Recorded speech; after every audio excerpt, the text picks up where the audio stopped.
اکھاں دی allergy دے متعلق ایک طرح کی لڑکی کوئی پیشہ نہیں رہا نال ہو گیا دوجے گیا نا.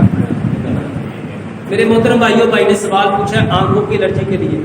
میرے محترم بھائیوں، آنکھوں کے بارے میں آپ کو ایک علاج بتاتا ہوں. کوئی بھی بیماری ہے، دانتوں کے بارے میں اور آنکھوں کے بارے میں اور الرجی کے بارے میں علاج بتاتا ہوں. آنکھوں کو کوئی بھی بیماری ہے، دانتوں کو میرے بھائیوں کیلے سے صاف کرو. دانتوں کو ٹوتھ پیسٹ چھوڑ دو، بلکہ ٹوتھ پیسٹ نہیں، جس چیز میں جھاگ ہے وہ چھوڑ دو. اور 5 چیزوں میں جھاگ ہوتی ہے جو آپ لوگ استعمال کرتے ہو. کس چیز میں جھاگ ہوتی ہے؟ بولو. صابن، شیمپو، سرف اور ٹوتھ پیسٹ اور سارے پیندے یہ یار بوتلیں. میرے بھائیوں، جس چیز میں جھاگ ہے یہ 3 چیزیں پیدا کرے گی. سب سے پہلے آپ کی آنکھوں کی روشنی ختم کر دے گی. صابن آنکھ سے چلا جائے تو کی محسوس ہوتا ہے؟ میرے بھائیوں، یہ آنکھوں کے لیے زہر ہے، ایسے بچ جاؤ. صابن مت استعمال کرو، شیمپو مت استعمال کرو، سرف مت استعمال کرو. میرے محترم بھائیوں، ٹوتھ پیسٹ استعمال مت کرو. اب دانت صاف کس سے کرنے ہیں؟ بہترین طریقہ جو پیارے پیغمبر جناب محمد صلی اللہ علیہ وآلہ وسلم نے فرمایا. آپ نے فرمایا اگر میں اپنی امت میں مشکل نہ سمجھتا تو مسواک کو ہر نماز کے ساتھ فرض کر دیتا. مسواک کرو. اگر مسواک نہیں کر سکتے، جیسے یہ بوڑھے بوڑھے بابے ہیں مسواک نہیں کر سکتے، تو میرے بھائیوں کیلے کے ساتھ دانت صاف کرو. اور الحمدللہ پوری دنیا میں یہ جب سے میں نے بتایا نا کیلے کا، 1 نہیں 2 نہیں 4 نہیں 10 نہیں 100 نہیں، کئی ہزار لوگوں کی کال مجھے آ چکی ہیں. وہ بتاتے ہیں ڈاکٹر صاحب الحمدللہ دانتوں سے خون آتا تھا، ٹھنڈا گرم ہوتا تھا، دانتوں میں درد تھی، کیوٹی تھی، اتنے مسئلے تھے.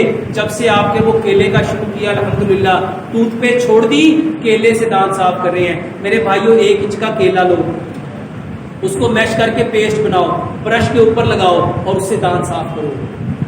جیسے پیسٹ دانت صاف کرتی ہے، جھاگ بناتی ہے، نیٹ اینڈ کلین ہوتی ہے، میرے محترم بھائیوں ساری کی ساری چیزیں جو ایک اچھے پیسٹ میں ہونی چاہیے، میرے بھائیوں یہ اللہ تعالیٰ نے قدرتی طور پہ کیلے میں رکھی ہیں. کیلے سے دانت صاف کرو. اور اس کے بعد صبح اٹھ کے کلی کیے بنا اپنا تھوک لو، اپنا تھوک لو. اور جیسے پیارے پیغمبر جناب محمد صلی اللہ علیہ وآلہ وسلم نے جنگ خیبر میں حضرت علی رضی اللہ تعالیٰ عنہ کی آنکھوں میں کیا ڈالا تھا؟ اپنا تھوک، اپنا لعاب. تو اپنا لعاب صبح کو بسم اللہ پڑھ کے سورۃ فاتحہ پڑھ کے اپنی انگلی پہ لو اور آنکھ اوپر کر کے وہ اس کو اوپر ڈال کے اس کو آہستہ آہستہ ملو. پھر سورۃ فاتحہ پڑھو، پھر لگاؤ. کم از کم 11 مرتبہ اپنا لعاب اپنی آنکھوں میں لگاؤ. آنکھوں کی جتنی پرابلم ہے، ڈبل نظر آتا ہے، ڈبل ویژن ہے، دھندلا پن ہے، نظر قریب کی کمزور ہے، دور کی کمزور ہے، اینک اتارنا چاہتے ہو، میرے محترم بھائیوں آپ کو کچھ ماہ لگیں گے، صرف یہ دھوپ ڈالتے جاؤ. آنکھوں کا سفید موتیا، کالا موتیا دنیا کا بہترین علاج ہے. اور ایک علاج ایسا بتاتا ہوں جس کے میں نے کئی سو تجربات کیے. جتنے لوگوں کو بھینگا پن ہے، ٹیڑھا پن ہے اور یہ ٹھیک ہوتا نہیں، صرف تھوک ڈالنا شروع کر دو. اللہ کی قسم آپ لوگ مجھے دعائیں دو گے انشاءاللہ. اور اتنا واللہ میرے پاس ایک بچی آتی تھی، وہ بات ایسے کرتی تھی، دیکھ ادھر رہی ہوتی تھی، آنکھیں ادھر ہوتی تھی، دیکھ ادھر رہی ہوتی تھی. اور الحمدللہ 1.5 مہینے میں اس کی آنکھیں پوری پرفیکٹ ہو گئی الحمدللہ. اور میرے بھائیوں میری بات تو ہے ہی نہیں، کس کی بات ہے؟ پیارے پیغمبر جناب محمد صلی اللہ علیہ وسلم.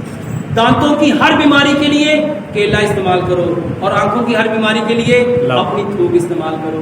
اور اس کے ساتھ سجدہ لمبا کرو، سجدہ لمبا کرو.